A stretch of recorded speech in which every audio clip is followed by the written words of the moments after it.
बात करते हैं मौत की लैंडिंग की। जी हां, केरल विमान हादसे पर बड़ी खबर इस वक्त आ रही है। दरअसल हादसे से पहले पायलट ने सूझबूझ दिखाते हुए इंजन को ही बंद कर दिया था, जिसकी वजह से ईंधन का रिसाव तो हुआ लेकिन आग नहीं लगी। जी हां, इस पूरे मामले में यह सबसे बड़ी खबर, क्योंकि यही माना जा रहा है कि अगर इस हादसे के बाद आग लग जाती तो यह हादसा और ज्यादा बड़ा हो सकता था और इस विमान में तकरीबन जो 190 लोग सवार थे सबकी जान जा सकती थी।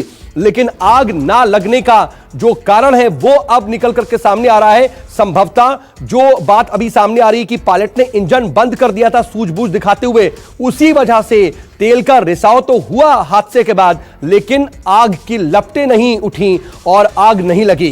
कम विजिबिलिटी और मौसम खराब होने की वजह से पायलट ने लैंडिंग से पहले 3 बार एयरपोर्ट के चक्कर लगाए थे। बार बार कोशिश की गई लेकिन 3 बार लैंडिंग टाली के बाद जाकर लैंडिंग की कोशिश की और उस वक्त यह बड़ा हादसा हो गया। यह अंदाजा लगाया जा सकता है कि 3 बार लैंडिंग टालने का मतलब कि मौसम बिल्कुल साथ नहीं दे रहा था। लगातार वहां पर जो बारिश हो रही थी उसके बाद बार बार प्रिकॉशंस लिए जा रहे थे पायलट की तरफ से कि संभवतः मौसम जैसे ही साथ दे तब जाकर के प्लेन को लैंड कराया जाए।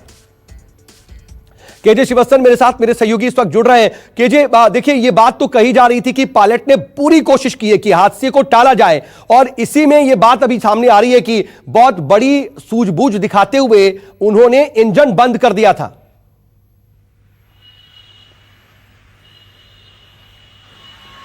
जी बिल्कुल, देखिए शायद ये उनकी सूझबूझ थी कि इसमें बहुत बड़ा जान माल का नुकसान नहीं हुआ, वरना फ्लाइट इस तरह से 3 टुकड़ों में विभाजित हो जाए, 3 टुकड़ों में टूट जाए और उसके बाद भी धमाका ना हो फ्लाइट में, यह पॉसिबल नहीं था। वैसे भी पूरी फ्लाइट इलेक्ट्रॉनिक सर्किट्स में बनी हुई है, लेकिन इंजन वक्त पर बंद कर दिया गया था।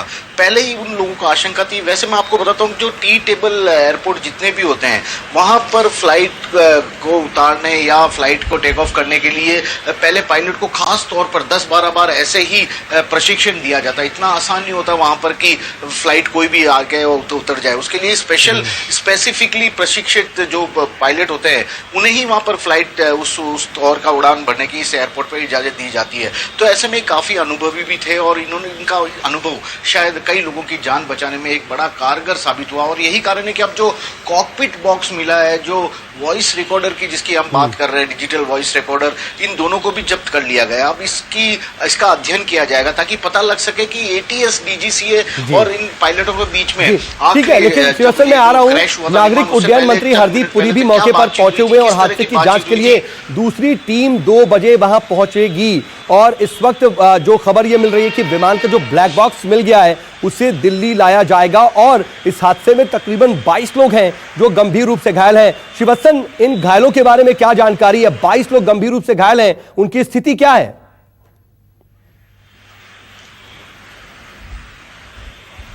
जी देखिए, कुल 140 लोग अभी भी अस्पताल में भर्ती हैं, उसमें से 22 लोग गंभीर रूप से घायल हैं। लेकिन सबसे बड़ी बात है कि जिस तरह से कोरोना का प्रकोप चल रहा है और 2 लोगों की कोरोना के चलते इस हादसे में उन्हें पॉजिटिव भी पाया गया था, तो ऐसे में अब आशंकाएं काफी डरावनी सी हो गई और यही कारण है कि इलाज में कोई कोताही नहीं बरती जा रही। खुद मुख्यमंत्री केरल के पिनारी विजयन, राज्यपाल आरिफ मोहम्मद खान वहां पर पहुंच चुके हैं, केंद्रीय मंत्री हरदीप पुरी भी पहुंच चुके हैं, अस्पतालों का दौरा कर रहे हैं, डॉक्टरों से भी बातचीत कर रहे हैं और ये बताने की बार बार कोशिश कर रहे हैं कि किसी भी कीमत पर जान बचाई जाना जरूरी है। अपनी भी सुरक्षा रखिए और इन मरीजों को भी सुरक्षित रखिए।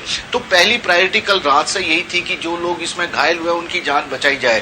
केरल के लोग, जो कोझिकोड के लोग हैं, उन्होंने भी काफी हेल्प की थी। कल रात भर कोरोना का माहौल होने के बाद भी अस्पताल के बाहर थे ताकि किसी को यदि खून की जरूरत पड़े या किसी को और सहायता की जरूरत पड़े तो वे उन्हें दे सकें। तो एक तरह से सामूहिक रूप से जिस तरह से कल का जो ब्लैक फ्राइडे कहा जा सकता है केरल के लिहाज से, केरल के लोगों के लिहाज से, उस ब्लैक फ्राइडे में सभी लोग एकजुट खड़े नजर आए थे। बिल्कुल ठीक बात आप कह रहे हैं। लेकिन श्रीवास्तव, मैं आपके पास आ रहा हूं। नमस्कार, मैं हूं मानक गुप्ता। अगर आपको हमारा ये वीडियो पसंद आया हो तो इसे लाइक और शेयर जरूर करें और हां, हमें सब्सक्राइब और फॉलो करना ना भूलें ताकि आप देश और दुनिया की कोई खबर मिस ना करें। तो जुड़े रहिए हमारे साथ और देखते रहिए न्यूज़ 24।